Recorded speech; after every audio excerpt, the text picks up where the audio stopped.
Welcome back, everybody, to another episode of the Back Lounge podcast. My name is Tank. I'm your host, and I'm a roadie with over 15 years of experience in the touring music industry.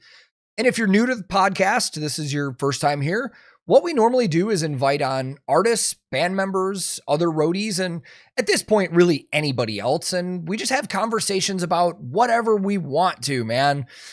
And for today's episode 19, we have another very special guest, Ville Friman from the Finnish melodeath band Insomnium. I have been looking forward to this one for a while, man. He's a super, super cool guy. And, I know a lot of their fans know this, but there might be some people listening that don't. It's very interesting because he is not only in Insomnium, but he's also a doctor. He has a PhD. He studies evolutionary biology, microbiology, and actually is a lecturer at the University of York in the UK. So getting to talk to him about how he balances that and the band was really, really interesting. But before we get into that, it has been quite a week or two for the music industry, man. I think everybody's aware of what's going on with the whole Live Nation and Ticketmaster fiasco, which started by Taylor Swift calling out Ticketmaster for having their system melt down when people were trying to get tickets for her show. But it's caused another investigation into Live Nation for bad business practices and being a monopoly. And, a lot of people have been talking about it. And on my Twitch and YouTube, we talked about it a lot.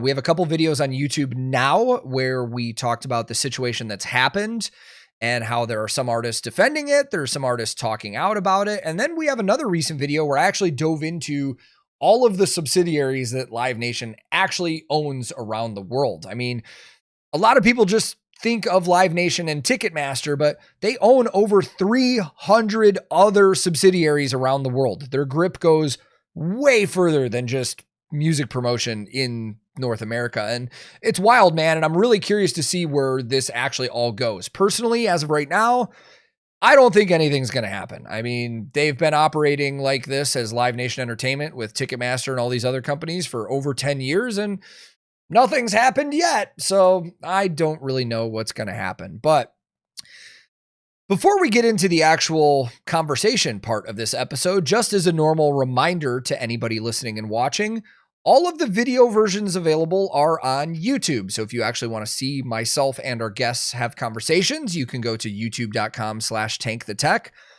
But if you prefer just listening, which a lot of people do, whether you're at the gym or in your car, these are available on Spotify, Apple, Google, and pretty much anywhere else that you can listen to podcasts. So just search for the Back Lounge podcast on your favorite, streaming services, and it should be there. But if you are watching on YouTube, all the links to everything is in the description of this video, as well as some links to some other things, including Insomnium's social medias and information about their new album. But let's just get into this one, man. All right, well, let's kick it off here. Episode 19 of the Back Lounge podcast. We have a very special guest today from Insomnium, Ville Friman. How are you, man? I'm doing good, man. Thanks for inviting me for this nice interview. Yeah, for sure. I'm very, very excited to have you here because if I'm not mistaken, I think you're the first Finn on the podcast too. Oh, that's an honor, man. Yeah, we've had quite a few Swedes, and everybody kept asking when we were going to have Finns, so here we are. Cool. But man, I'm very surprised that I was able to get you on here when I was talking to the PR people, because I know you're just insanely busy. Like, what have you been up to with your schedule, just with the music and the university and all that stuff? Yeah, I mean, like, I guess like everybody's busy in their own way. Like, I know like Marcus is busy with multiple bands and playing in Omnium Cathedral. And our drummer is also like working day job. So, and then doing quite a lot of touring. I'm working day job in the university, but then, I have my evenings off and so on. And I'm doing less touring. I did few tours. I had few shows on last European tour with Moonspell after a while. And it was kind of good fun. But of course, like it's been like past few years been like pandemic ridden. So there haven't been that much activity, but like, yeah, I'm keeping busy all the time. with research at the university, and then I'm actually now in the middle of moving back to Finland as well. So kind of like try to juggle things here in the UK, then kind of preparing things in Finland, and try to kind of make the move work, and then all the sort of logistic things involved around that. It has kept me really busy for the last few months, but I can see the light at the end of the tunnel now, so it's looking good. That's what I was going to ask. Are you in the UK right now preparing to move back? Yeah, so I'm still in the UK. So I've been working here in the University of York, and I got a position in University of Helsinki, and I'm gonna just move back to Finland and be a professor in microbiology. So just kind of like scaling up a bit of the career, and you know, it's nice to get back to Finland as well after a few years. So just kind of I'm in a process of moving back from after Christmas, I think. Okay. Yeah, my wife and I just moved. Like, we've been in this house for like 2 months, so I totally understand the frustration of moving in, but we only moved 45 minutes away. I mean, you're moving, you know, countries, so it's you know, man, knowing your background with everything, obviously the band and stuff like that, but then I've actually watched some of your some videos of you online from the university doing like lectures and stuff like that, and I find it so fascinating that you've been able to balance the career of working with the university and doing this, because I know a lot of bands that, like, if a band member has gotten busy with something else, they're like, hey, we're going to need to get somebody else full time to come in here, and you can't be in the band anymore. But you guys have balanced this perfectly, it seems like. Yeah, I mean, like, it has like challenges, and maybe the kind of few years when like things were a bit in the air, like I was getting really busy at work. I was still like doing tours, like say like 2007, and then they also kind of demand with the band increased at the same time. So I think that was the kind of like the trickiest time, and we had few step in guitar players at that time, but then it was like, you know, it wasn't okay for anyone to be in this sort of situation, and then I kind of like decided to kind of step down with touring. So it's just, yeah, touring is hard work. Mm-hmm. I have to be on road for the most of the year, and then Insomnium is doing quite a lot of touring now, and you know, you just couldn't make it work, and it's like kind of like preserve my own sort of like mental health as well. You can't be in the two places at the same time. So then we got a Yanni as a new member to play guitar, and I've been kind of like sitting more in the sidelines, still kind of interacting, working on music. We're still rehearsing and doing stuff, so kind of having a bit different role, but like still contributing musically and so on. And then I guess like it kind of works in its own way, and then in some respect, like I mentioned, I was like playing few shows on European tour just recently because of like scheduling things. Marcus was playing also tour with Omnium Catherum, and some of the tour dates were overlapping, so I stepped in and we played with Yanni few shows, and Marcus went to do OG tour. So these sort of things, we have bit of flexibility, and we played also shows with 3 guitars. And I guess that's going to be a bit easier now when I'm kind of close to the other guys as well. It's easy to rehearse and prepare for shows, so you're not like miles away and always have to spend one day just traveling and flying back. Yeah. It seems a wild to me, out of more so than any other country in the world. It seems like all you musicians in Finland never just do one thing. It's like everybody is in so many other bands and so many other things. And it's kind of cool hearing that, because I've always wondered, I was like, what happens if all these tours overlap? And then I've had other friends that were like, well, that's why you see, you know, Omnium Gatherum touring with Insomnium a lot, is because they can just pull double duty and stuff. And it makes sense, you know? Yeah. I mean, it's hard for the guys to play 2 shows per night. I can just try to imagine, especially if you're playing like headliner show with one of the bands, and then you're playing longer sets and stuff. So it's going to be straining for you to do that for a month. But yeah, I guess like one reason is like, if you want to, you know, live out of the music, quite often, like you know, maybe the one band is not enough money to or bring enough money or income. Also, like if you're playing in one band, you probably have lots of downtime as well. So you have time to work on two bands as well. And then if you can kind of reschedule that the albums are released at different times. Yeah. I mean, it's a lot of juggling for sure, but I guess it's kind of doable.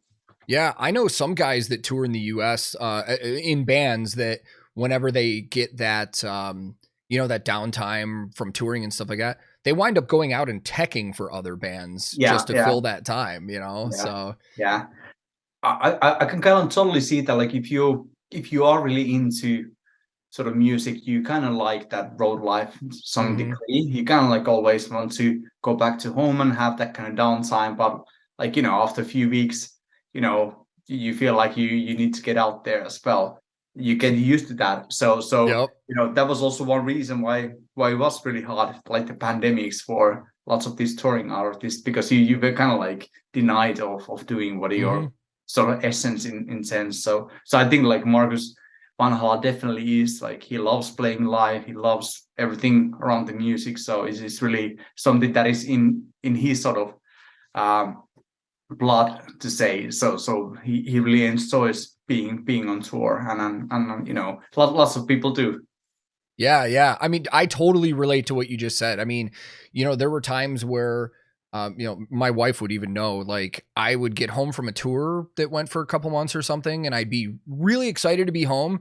And after that second or third week, I'd start getting that itch again to be like, I need to go back out on tour. And then at the same time, my wife, after 2 or 3 weeks, would be like, when are you going back out on tour? But that's, those breaks are nice. But on a personal level for you, do you miss touring full time? Like, do you wish you were out there more, or do you like the fact that you don't have to all the time? Yeah, I guess like in sense, like I do love touring. I like playing live. I don't have anything against that. And it is super fun, and then it is its own sort of adventure. You embark, and it is good fun. But it is sort of like you can really hard to combine that with other stuff, even though the kind of, maybe like paradoxically, even though you have so much time, just like you spend up just waiting, doing nothing, you kind of get just used to not doing anything, and you might be having a bit of hangover, or you just get this state of being a bit lazy, and it's kind of hard to combine that with everything. So I like that, but at the same time I kind of feel like I like do other stuff as well. And in one respect, I feel like I've toured quite a lot, so I feel like I've kind of seen that, in a sense. Like I like it, but it's not gonna perhaps change massively, like how we do things, and it's nice to do other things as well. And then you kind of like I like my comfort as well. Like you appreciate warm shower and these sort of basic things like toilet seat. Yeah, man. I mean, it's funny because I do love touring, and I personally miss it. I haven't toured since our daughter was born almost 2 years ago. I decided I was going to take some time at home because I've been touring for 15 years, and I was like, I'm gonna see my daughter grow up. Yeah. And I was supposed to do a tour last month that wound up getting canceled, but I have realized after a little while, like what you just said, after you've been touring for so long, you kind of see it all. Like, I have so many friends that ask me, they're like, oh, like on this tour, I see you're going to this place. You going to go out and do stuff? And I was like, there are certain places that I've been to so many times now that on a day off on tour, sometimes just sitting in the bus or the hotel seems a lot more comfortable than going out and doing things all day, to be honest. Yeah. I mean, like you kind of miss that sort of time to kind of like be on your own as well on tour. Like it's like super social. Like you're always with a group of people, and there's no really escape. That so I kind of miss that time on your own, do things on your own. I kind of need that as well, even though I'm kind of like happy to be socially interacting all the time as well. And it's kind of funny, the question, like oh, you've been traveling, you probably saw all this stuff, and then you end up like just sitting in the same backstage for I Yeah. don't know how many gigs, and then the schedules are like you might have interviews, you have to be there for sound check, you maybe have like 1 or 2 hours in between, and then it's like it's just too much trouble, man. I'm gonna just sit here. I remember the first time I ever did a tour in Australia, it was 5 shows in 6 days. And Australia is like a lot of flying and stuff. Yeah. So when I was telling my friends that I got to go to like Sydney and Perth and Melbourne and Brisbane and stuff, they're like, man, that had to have been so cool. I'm like, I saw the inside of a venue all day. I didn't see anything else. Like, Yeah. and that's what it is in a lot of places that we go to. I mean, Yeah. last time I was in the UK, same thing. We had 1 day off on the trip that we took out there, and it was like, no, a lot of the times, especially, I think a lot of people look at like crew people for bands like we're the ones they're working while the band gets to do whatever they want, but people sometimes forget that the band also has a lot of stuff that their PR and their management has booked for them in terms of interviews and backstage stuff and stuff like that. So there are a lot of times where nobody on that tour really gets to go out and enjoy anything around the venue. Yeah. Most you probably see it's like, I mean, like US day offs, normally you have like lovely day out somewhere in the middle of Arizona when you kind of try to make the kind of trip, which is like too long. You have to have a break. Yep. And you're kind of spending in like roadside motel. If you're lucky, you get to go to Wendy's for dinner, and then that's it. And then, it's kind of like romanticized a lot, like what do you do on tour? And then you just like sometimes you're kind of lucky that you have a bus called a tree, and you there might be a bar just next up the venue, and you can actually go outside for a drink, which is sort of how weird it sounds, but it's actually so much nice to do that compared to just like hanging out in the backstage for 6 hours and then after the show still hanging out there. It's kind of nice to go out of like real world. But like it depends like where you're playing, how the venues are located, like if there's anything nice nearby, kind of easy access, or if you're just like middle of nowhere. Yeah, I mean, I've had so many tours where on a day off when we're touring in North America, like, you start getting out west and there are those long drives where if you don't have a co-driver or anything like that, you just have to stop where you can stop. And I can't tell you how many days off I've had where we have just found a Walmart in the middle of nowhere off of an interstate. And we're like, well, this is where our day off is, in the middle of New Mexico. Yeah. I mean, like Walmart becomes familiar on US tour. That's where you stock all your stuff to your bus, and then that's like oasis in the middle of nowhere. That was like Orbit Culture, the Swedes, when they were over here.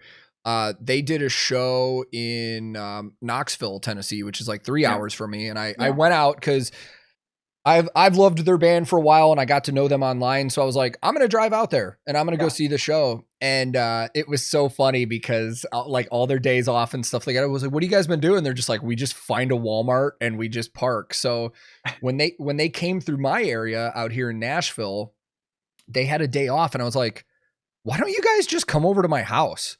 Like, do laundry, I'll cook for you, whatever you want to do.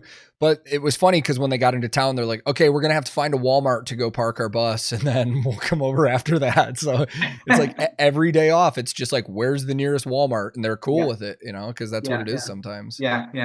I mean, like it is what it is. And then, it's nice to be like, there's toilet, there's food, there's like stuff. And then, that's all you need in a way. And then you at least you have internet and then you can do stuff. And then if you have a bus, that's cool. We did like one van tour in the US as well when we were younger, and then that's a tough sport. Like lots of these US bands, like they start and they're just driving the van themselves and then doing that, sort of going to being the opener on a bigger lineup and then try to kind of make the band be more known and be bigger, and then kind of demands like huge amount of like work ethic just to do that, and then like devotion on music. So it's just really I have so much respect for all these bands who are willing to do that. Dude, I agree. And I've joked with other people that before anybody in the music industry, whether it's a band or a crew or anybody, I always joke that like before anybody gets on a bus tour, they should have to do a year in a van and trailer just to experience that.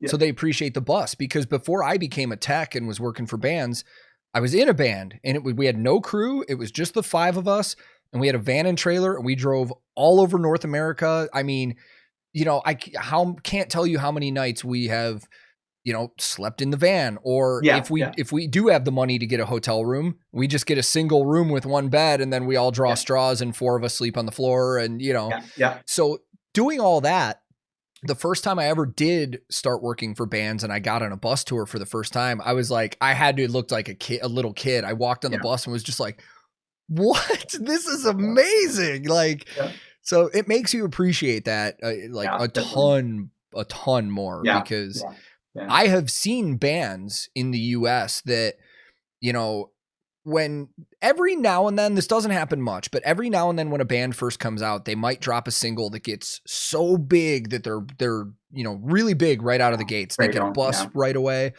And then I've seen those bands start declining in their careers, and financially they have to move to a Sprinter or a van and trailer, and they can't handle it because they've never done it before. Their whole careers they've lived in a bus, and then all of a sudden they don't have the bus and they're like, this sucks. And I was like, you can't go back. It's you know, mentally it's gonna like destroy you probably. Yeah, for sure.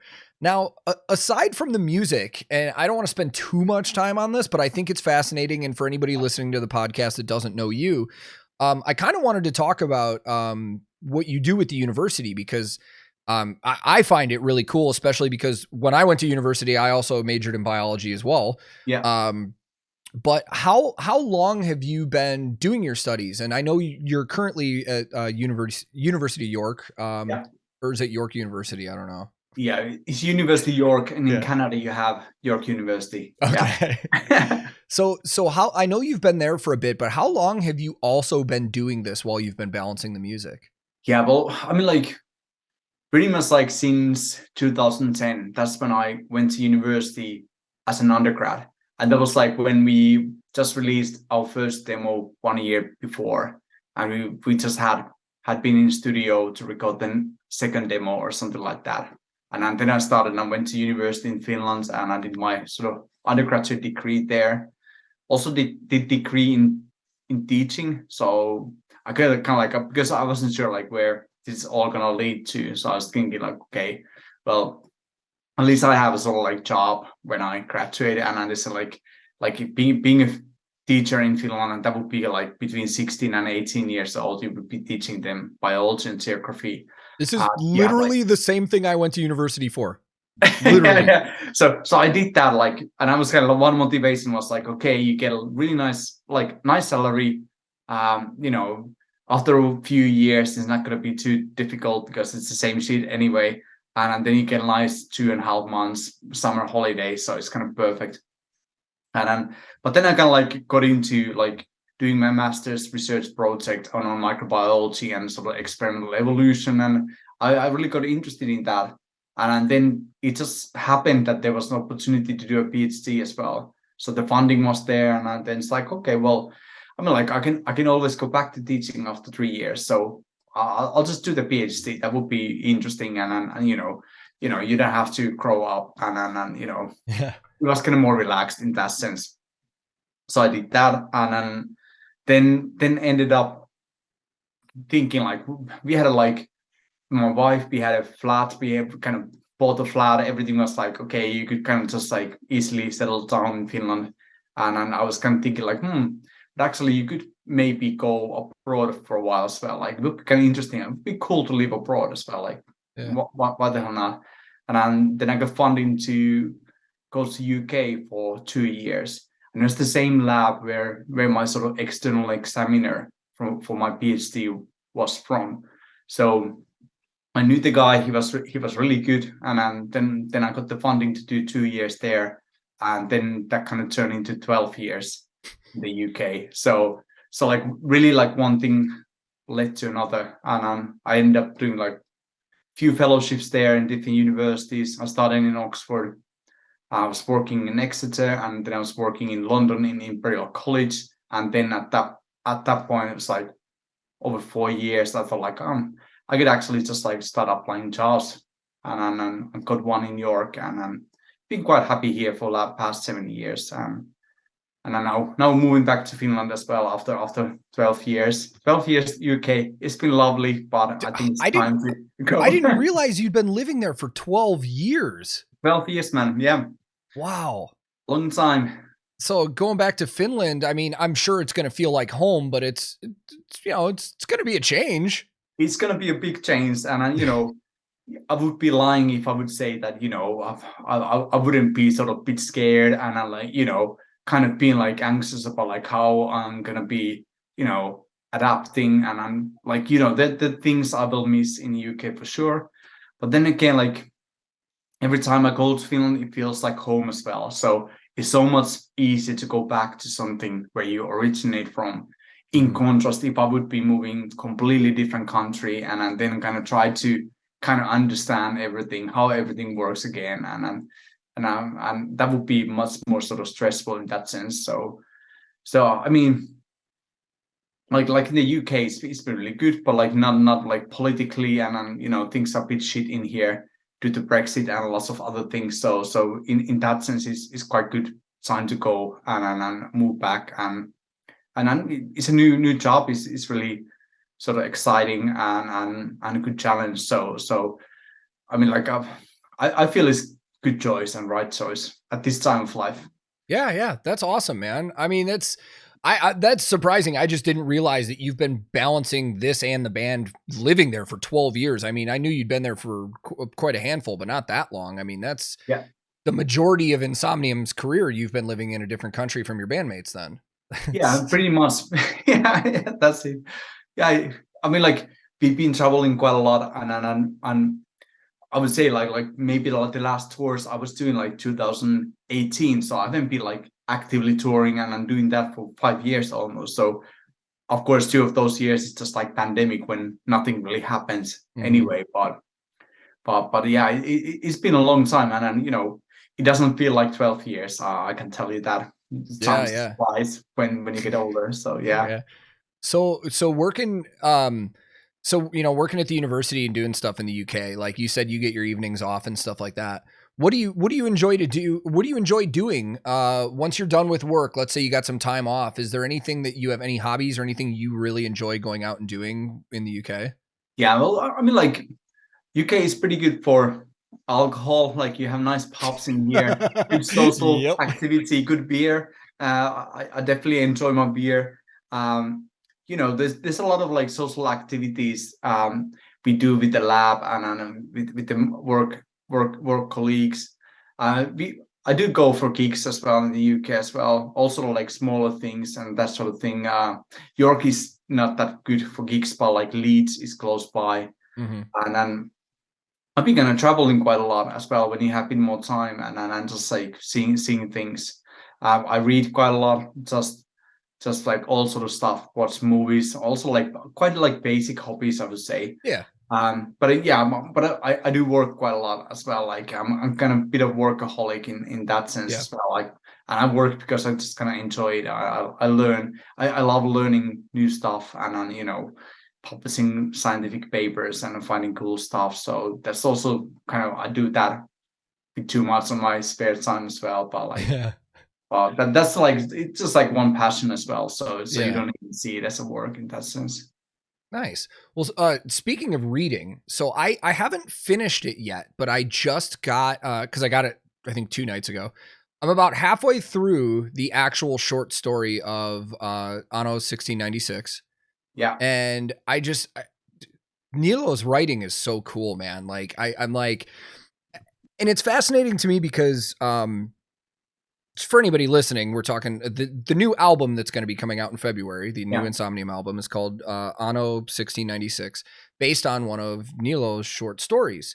And it's funny reading it because the whole thing is based on the true events of the witch hunts and stuff in Sweden. And it's kind of crazy to read that because it's like, it seems so fictional, but it's like, this is stuff that actually happened in history. Like, not even just there. Like, we had the witch hunts and the witch trials in the States too, that are very well known. And like, so going off of this premise, and I mean, you guys aren't new to doing albums based off stories and stuff, but this just seems like such a cool thing to touch on. And what I was really wondering with a story like this, when you're writing music for the album, or Nilo is writing the story, what comes first? Are you guys trying to write music that fits his story, or is he basically getting music and then trying to write a story based off of the feel of what you guys have written?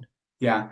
I think like in this case, maybe the process, like both sides were sort of overlapping. I remember like we had some music ready, then we had the idea of story, then I think then the story became alive. And so like the first versions were drafted, and then we kind of wrote more music. And I think Nilo then kind of listened to the songs and then kind of tried to figure out like what sort of parts would kind of fit with the sort of specific feeling on specific songs and so on. And then of course it was quite challenging in that sense that, you know, it's hard to predict, like, okay, like this case we had more songs that we could actually fit on one album. And then we're kind of thinking, okay, which of them will be the kind of final version and what will be the kind of track order and so on. Like, you know, if you can, like, you have to kind of dedicate the songs lyrically before you go to the studio, and when you're kind of 100% sure in which order the tracks will end up. So it was kind of like intuitive process. And then we kind of thought about like, okay, well, you know, we can go like David Lynch kind of approach as well. Like, it doesn't have to be in chronological order and so on. We have the story, but like the music and then the lyrics are sort of a bit different thing in a way that they can kind of happen in different sequences and so on. And it still kind of conveys the story in that sense. So almost like the songs are kind of fragments of that story. And kind of like they might not happen necessarily chronologically all the time and so on, but this is also like, I think kind of keeps it more interesting in that sense. So it's not really, you know, from A to B sort of, you know, and you kind of lyrics would be kind of repeating the story in like the same way. Yeah. And as a music fan, like as a listener, I really like when there's substance like this and stuff. Don't get me wrong. Like, you know, as a metalhead, there are times where I just want something to be shreddy and heavy and like, it's cool, you know. Slayer. Yeah, exactly. Like, but there are times where I love the substance like this and stuff. And that's what I really, really enjoy about your band and some other bands that are doing this lately too, because making the connection, for example, the last music video that just came out, Lillian, which I was honestly, I think in my reaction that I did on YouTube, it was like, I was so happy when I saw all of you guys on there, because I think that's the first music video in a while where everybody's been together. But hearing that song and, you know, really listening to it over and over. And then when I got the actual short story getting to the Lillian parts, I was like, it's kind of cool to make that connection of like the emotion from the music. It's very cool. And Lorna Shore just did that recently. I mean, a deathcore band, like they put out a concept album of this entire big story. And it was like, if you listen to the music at face value, it's just brutal and heavy and cool. But if you start getting into that stuff, it's like, there's so much artistry and time put into this. It's like, I love that. And I'm really excited for this album because, you know, actually I have a really wild, quick story to tell you. So, you know, working in music, as I'm sure you're aware, after a certain amount of time, you kind of just get secluded to the area that you're in. So my music discovery was really bad through the 2010s because I just found myself only listening to stuff that I grew up on, stuff that was like old faithful music that I was like, yeah, you know, I listened to this as a teenager. And but once I started this YouTube channel, I started really, really getting into new things from other places because the big problem, as I'm sure you're aware, is that a lot of bands from the European markets don't get the same kind of marketing over here. I mean, there are bands that are huge in Europe that they come here like Sabaton, great example. Like I just saw Sabaton a month and a half ago at like a 2,000 capacity venue here in Nashville, which is pretty good for them here. Yeah. But in Europe, they're headlining arenas. Yeah. So what I was getting that to with this is I really did only discover Insomnium in like 2 years ago, which is crazy to me because I grew up on the big Gothenburg melodeath scene. And there were band like Children of Bodom, one of my all-time favorite bands. Yeah. So the fact that you guys eluded me for so many years was so mind-blowing to me, but I realized recently, I actually did know a song from you guys that, excuse me, a lot of these metal bands I discovered when I was a kid were from friends' older brother, as it happens with a lot of people. He had this burned melodeath CD and The Elder was on it. Yeah. And I never ever, like, I remembered that song and I was always like, man, I can't remember who it was. And I recently was listening to stuff on shuffle and The Elder came up and I was like, holy shit. And then I looked and I was like, oh my God, I can't believe, like, I listened to that when I was in high school and never connected the dots that it was Insomnium. Like, that's so wild to me that you guys have been putting out music for 20 years now. So, and this album for you guys is going to be 9 studio album, number 9. Yeah. So, something like that. It's crazy. I mean, is there a time where like you look back and you like forget about some of the stuff that you've put out at a certain point in time? Yeah, for sure. Like you have to kind of really relearn some of your old songs as well. Like, what is this song? This is our song. Oh, I wrote this, like, especially the songs you record for the album, but they kind of like, maybe you play them live a few times and then they can like get buried. And then, you know, you might not have any idea what's going on here. And you kind of know what's going on, but like you have to really rememorize and relearn things. And then some things you probably, you know, but what's on the album actually recorded, some of the stuff is always like, in the sort of heat of the moment, like you come up with something and then, you know, you just play for that once and then you probably can come, well, you can listen to it and you can hear it, but you never kind of play that after that. So you do forget stuff. Yeah. I mean, I remember when I was in a band and we only had like 2 albums, there'd be a show where like, you know, one of our band members would be like, hey, somebody really wanted to hear this song tonight. And I'd be like, I've never even thought about playing that song live. We've never played it live. And they're like, well, you got a few hours to figure it out. Like, But that's it. Like, especially with the nine albums, there's quite a lot of songs, and especially the older ones, you haven't been playing them for a while, so you don't have any idea anymore. Yeah.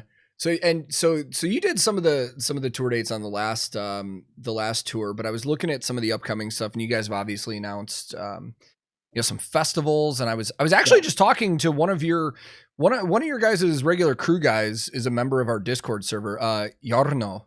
Okay, I like guy Jarno. Yeah, yes. and he was telling me you guys are doing 70,000 tons of metal. Yeah. When you have stuff like that that's that far out, is that something you can plan around to be there, or do you really not know until it gets closer? Yeah, I mean, like that's something I could definitely plan out doing as well. I think like I've done that like how many times? 3 times maybe now. So I'm gonna have that kind of feeling. I've done that. I know like this year it's just like clashing with the moving to a different country, and so I thought like it's gonna be like too much stress just for me. And it's going to overlaps with some other work stuff as well. So, but like these are things, you can easily plan those out, and then it is a great adventure. Yeah, you end up having like massive hangover after 4 days on a cruise. So you know, like you always feel so bad when you're coming back. Dude, but it's definitely worth it. Those cruises, man, for anybody that's never been on a music cruise, it is so hard to explain because, dude, it's like the environment for the music and the fans and everything. It's like 10 times more than it is normal. People are partying like crazy. And then for you guys, the artists, it's like, even if you want some peace and quiet, you can't really get it because you're all just in the same area. No, Like, no, that's the difference. And then, you know, like most of the time it's fine, but it can also, like, you know, when you can decide like, okay, I can't drink anymore, I don't want to be part of this, there's no alternative. So what we actually did quite a lot, like last time I remember, we are kind of sitting in the sauna section for most of the day, and then yeah. that was like peace and quiet. Everybody's just like partying on a pool, and then I'm drinking, and then you just like go to sauna, and then, you know, you can be at peace. There wasn't that many people, so that was our kind of retreat in a way. But That's it's good fun, such like a Finnish thing too. It's like you yeah, were it's able to get to absolutely the sauna. yeah. Get as far as possible from everybody else, and then, yeah. Yeah, we had there was a I can't remember the name of it, but I think it was there's a country group, Florida Georgia Line. They did a big cruise, and it was all country artists, like U.S. modern Yeah, country artists. And dude, it's I have worked for so many different genres of music, and I've never seen anything like country music. They take partying to an entirely different level. Like it's ridiculous. And I just remember like some of like the cruise and some of these shows and stuff just being just so unreal. Like I don't know how people function. And it's not just the people. It's like some of these bands. It's yeah, like, how are you able to get on stage after like you're spending yeah, 22 hours a day just partying? yeah, Like, yeah. I mean, like, we've had our moments on those yeah. 70,000 metal where, you know, you get kind of like into the mood, and you might have few drinks more, but like we've all always kind of like done it professionally enough, I think. But yeah, I mean, like those Long Island iced teas, the deadly, and then, you know, yeah, it's good fun. It's good fun. I Yeah. love it really. Yeah. Let's I mean, it is the funny stereotype too, is like that the Finns are always drinking. And it's like I watched a stand-up. There was an Icelandic comedian that he did a stand-up at a Nordic event, and he was like, he's like, all of us Nords, like we all stereotype each other differently. Yeah. And he's like, when we meet Norwegian people, we're like, oh, he must be rich, he must be rich. And we meet Yeah. Swedes and we're like, oh, he must live in or work in Norway. And we meet the Finns and we're like, oh, he must be drunk. And I'm like, I always thought stereotypes like that were like just dumb stereotypes. But almost every Finn I've met at this point is like, I mean, you got to think in some of the winter months when it gets cold and it gets depressing and stuff, it's like, there's really nothing to do but drink. And I'm just like, Yeah. oh, fair enough. Yeah. I don't know. I mean, like, it kind of breaks the ice nicely. Like, you know, people from US, you can be kind of social, and then you find with that, like, without having a drink. Finns as well to some extent, but, you know, people get more talkative, and sort of For they sure. get out of their shell a bit when they had one beer or two, and Yeah. then once you get to that zone, it's kind of hard to quit. So people end up, like, you know, like it's the same in the UK as well. Like, people might, they're not like necessarily always so talkative, but like pub is an environment where everybody's more socially Mm-hmm. active, and you know, you just need to order that drink to the table, and then they can switch on already to that social mode. Finns need that kind of 2 pints, and then they can switch on. Yeah. And in here, natives, they'll drink that 2 pints and they go home. Finns, when they had that 2 pints, they want more. Yeah. And then Yeah. it gets out of hand easily. Oh, I understand. I mean, I like I've talked about this on my channel, but like I had to stop drinking. Like I don't even drink anymore, and it doesn't bother me. Like I Yeah, still, yeah, if we're on tour, I'll go to pubs with the crew and just hang out. yeah, yeah, I just don't drink, but it's such a social thing for everybody. I mean, yeah. It is. everything one of the hardest things for me when I decided to stop drinking was every time I went to a hockey game, I would find myself being like, what? I mean, all I did at a hockey game was drink. Like, what am I Yeah, going to do right now? Like, cause yeah, it is, there's so many certain things. Once you start doing something so much, it becomes so normal. Like, for yeah, example, my big bad habit that I have is snooze. yeah, And I've tried to quit so many times, and I realize that it's almost a habit that you've tied to things that you do. So I yeah, find myself like when I sit down to do certain things, or Like when I'm working on, even at home, if I'm working on guitars for somebody, I find myself immediately like having that urge to have a snooze because that's what I was doing on the road. Is every time I was working on a guitar, I had one in, and it's just, it's hard to get rid of that habit, you know? Yeah. Completely understand that. Yeah. I guess you can go like weaker versions, less nicotine, but then it doesn't give you that hit. It's not the same thing. Yeah. Like, well, I mean, like we all have our vices, so yeah, snooze is probably not the worst one. Yeah, it's not the best. Smoking But alcohol is probably better, worse, I would say. Yeah, I mean, we, like you said, we all have our vices, man. I mean, for me, it's like nicotine and caffeine. I mean, I like, I have told people this, and I really mean it. Trying to quit doing snooze or nicotine, like at all, is way harder than it was for me to stop drinking beer. Way harder. Yeah. Like, because just that chemical addiction. Yeah. It is true. It's chemical addiction. Yeah. So, but man, God, there was some other stuff that I was reading that you have coming up too, aside from the album. I know there was, I think, Grass Pop was announced as well. Quite a few summer festivals. So I guess the kind of general idea is to try to do as much as possible when the new album is out and kind of promote that. And you know, we had a few festivals last summer, but it was still like kind of in the middle of cycle, and then, you know, people coming out from COVID, and we still had like, you know, restrictions and stuff like that. And I think like it was probably the first festival when everybody got COVID in June, like just like, you know, it just happened. Try to do as much as possible. Yeah. Did you all catch COVID when you started doing shows again, or did the band? I don't know if you were with them at the time. Like quite a few of band members got COVID. I think it was on a gig in June. I got mine early August, and you know, everybody probably got it now, at least like this sort of Omicron era, despite the vaccine. And now I've been good for the past 3-4 months, so getting normal flus, of course, but then not COVID. So we'll see what happens. It probably is going to be something like 6-month occasion with most of the people. So that's about like how long the immunity seems to be lasting. Is it still, because I mean, obviously it's different in every part of the world, but are there still a lot of restrictions and stuff where you are? Is it still something that people are really thinking about a lot, or no? No. So I mean, like,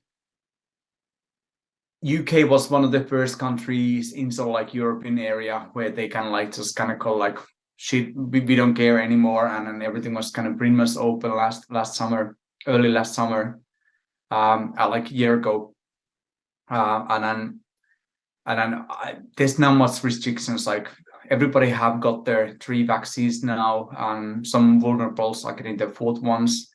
I think it's hard, like if you're immunocompromised, then it gets difficult. Like no one wears masks anymore or anything. So you know, people kind of just like most of them have it, and then they kind of just accept that this is it. It's not nice to be ill, but like, you know,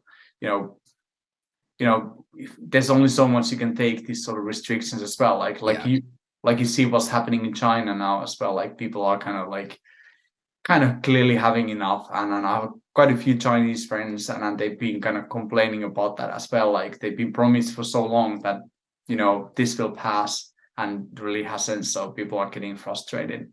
So I don't know, like we're gonna be just spending with most of our life probably. I don't know if there's ever gonna be like full on vaccine. I mean, like this probably at some point, but it's hard to kind of just immunize, kind of build a vaccine where we could get in high enough like immune reaction for these type of viruses.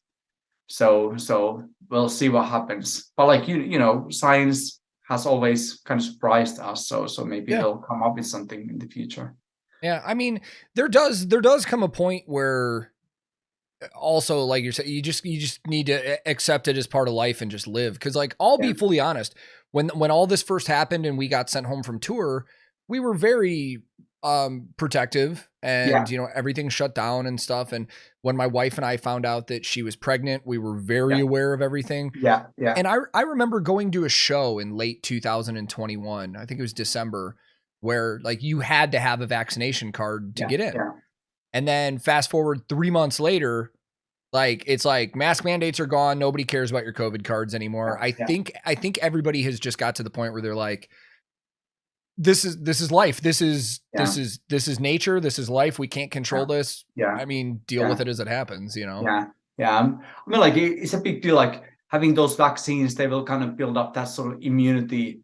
So you don't get it as bad. So it kind of comes like kind of severe form of flu, varies from person to person, and then some get like long COVID. So that's sort of like that's a nasty one if you get that, and then you kind of cause almost like a disability.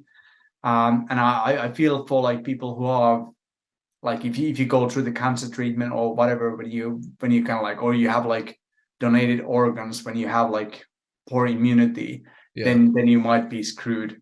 And it's hard for those families because they want to be protective of your family members, and they can move freely, but like the society has kind of moved on around them. So I kind of empathize that, but like, you know, it is what it is. Like, you know, I can admit that, you know, I can just kind of fully admit that it's nice to go on tours, it's nice to do stuff. And even though like, you know that the virus is still there, and but you can just accept that.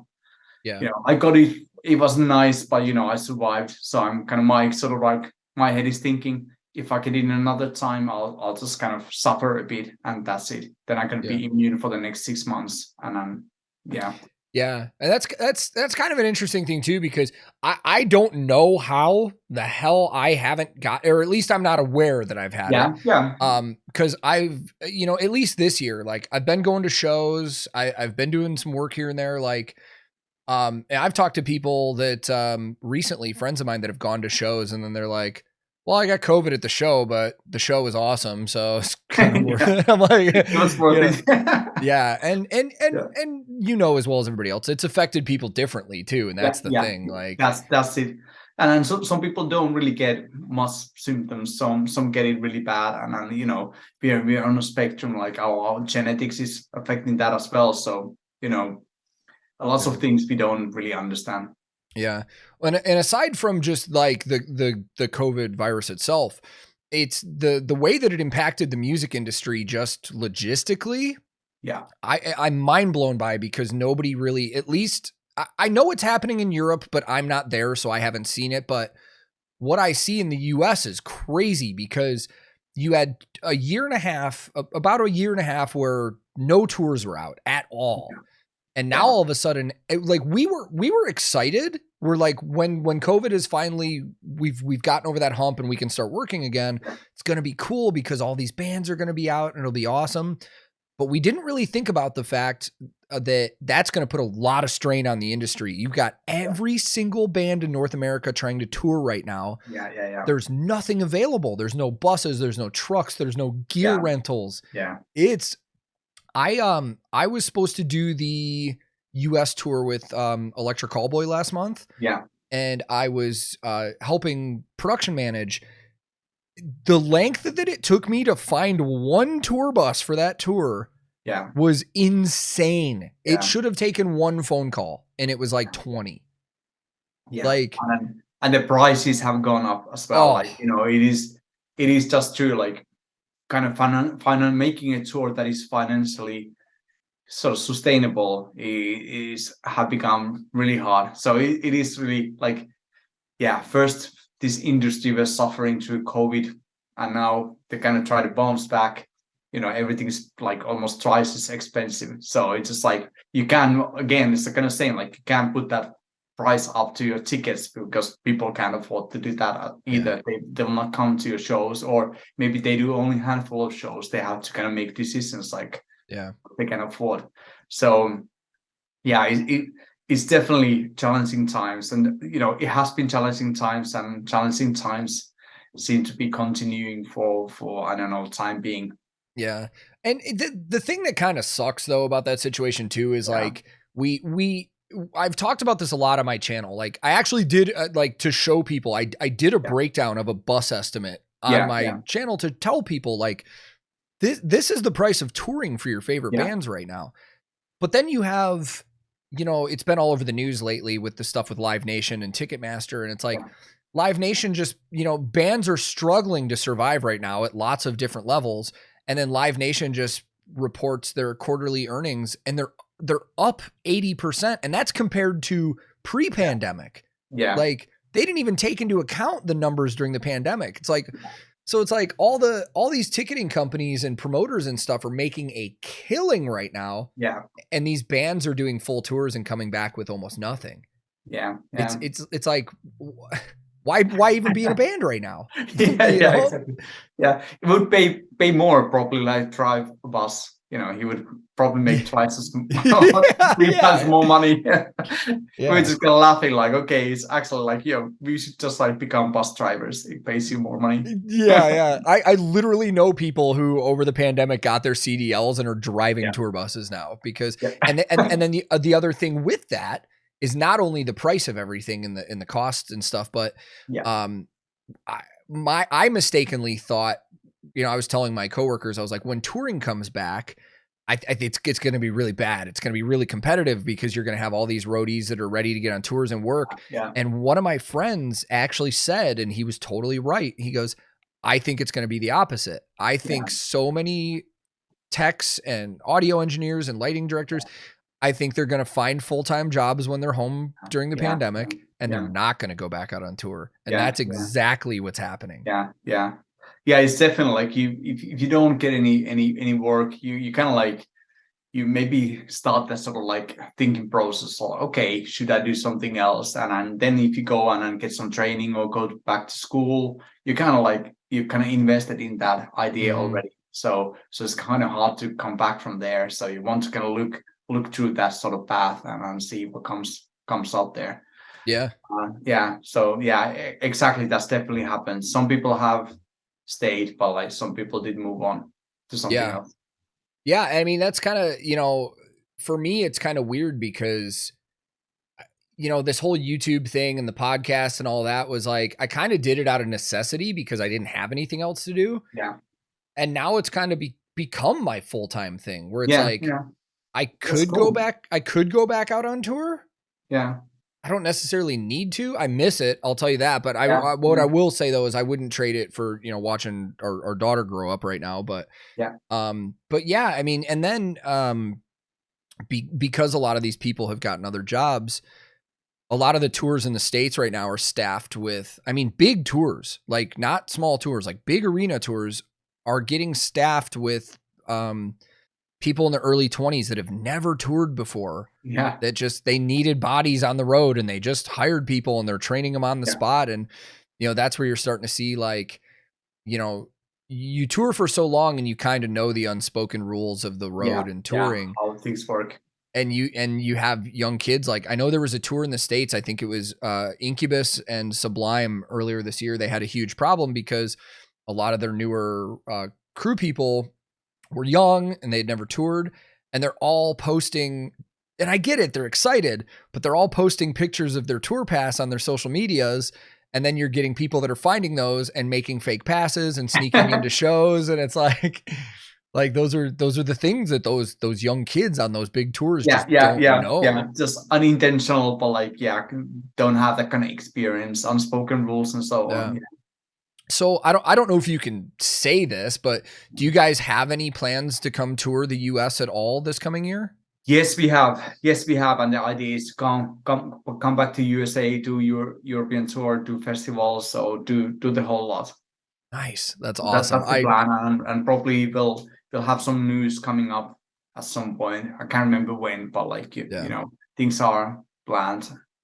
That's awesome because there's so many tours coming over here right now, and I heard everybody's skipping Nashville right now though, and then like Helveti just announced a tour, and I was so excited, and I looked, and I was like, their closest show to me is like 5 hours away.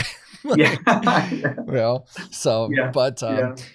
I'm gonna be looking for that announcement because I definitely want to come see you guys whenever you guys are in the U.S. And then February 24th is the release of Anno 1696.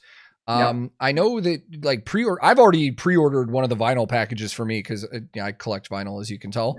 yeah. Super sick. I'm excited about that. And for anybody that's listening to this podcast, if you're watching the video on YouTube, I'll have links where you can pre-order and check out all that stuff. I don't want to keep you too much longer because it's way later there than it is here, but I always like to ask before I let people go, as somebody who's actually in the band, what are some of the best ways that you could recommend Insomnium fans can help your band out? What helps the most right now?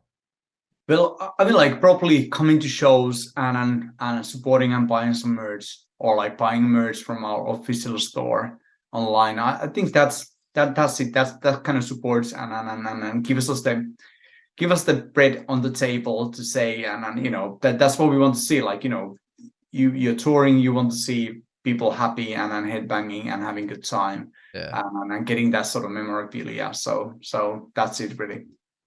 Awesome. Well, thank you very much, man. I truly appreciate the time because I know that you're super busy with everything, but one more time for everybody listening, February 24th, Anno 1696, Insomnium's 9th studio album.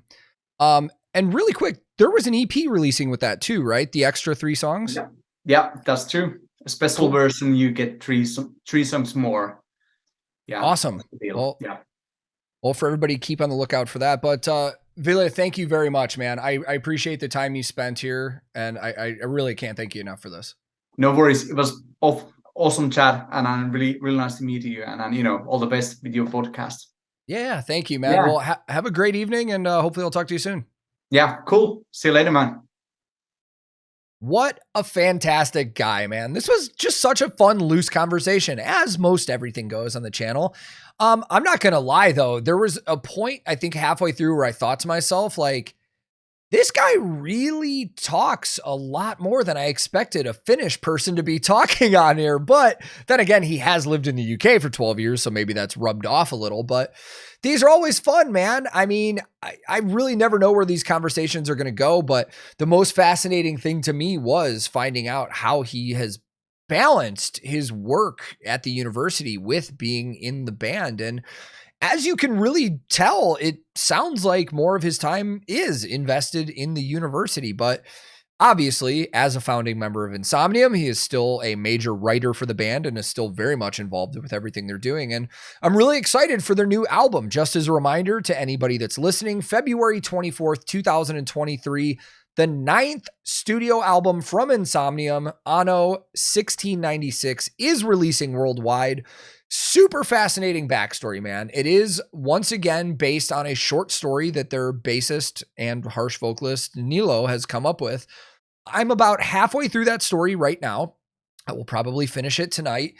And it's just really cool, man. I love his storytelling, and it really makes you think about the fact that this was based on real events of witch hunts and witch burnings. And that is a part of history, not just in Europe, but in the US as well. And it's just really fascinating how they're going to deliver this. And I'm really curious to finally hear this album. So for those of you that are watching on YouTube, links to check out the pre-orders for that album will be available. For anybody listening on Spotify or Apple or anything else, all that information is on their social medias and stuff like that, which is very easy to find if you just search for Insomnium. But we're going to wrap up this episode here. But before we do, I just want to say thank you to everybody that's listening. Thank you to everybody that's a part of this community on Twitch, YouTube, Discord, and wherever else. And bringing up Discord, that's actually a good point, because if you'd like to join us on this very active community of people from all over the world, you can head over to discord.gg/TankTheTech. If you're not familiar with Discord, it's a platform that's basically just a giant message board, really. There's a lot of people from all over that are always on, and we're always talking about a lot of different things. And we've actually formed a lot of friendships from all over the place. They're having meetups and stuff, and it's really cool. We've actually had people that have wound up dating and getting married from our Discord community. And that is so wild, man. And it's just such a cool place. So if you would like to, feel free to join us over there. But, Yeah, until next time, I've got some other guests lined up for future episodes. I'm not going to ruin anything now. But again, you can find me on a lot of other social media if you'd like to talk. And there's always new videos coming up on YouTube all the time. And I stream on Twitch on Tuesdays, Thursdays, and Saturdays from 2 to 4 p.m. Eastern Standard Time in the US. Or let me see if I can get this conversion right. 6 p.m. to 8 p.m. No, wait. 8 p.m. to 10 p.m. Central European Time. Had that a little wrong. But thank you once again for listening. My name's Tank. This has been another episode of the Back Lounge Podcast, and I'll see you guys very soon.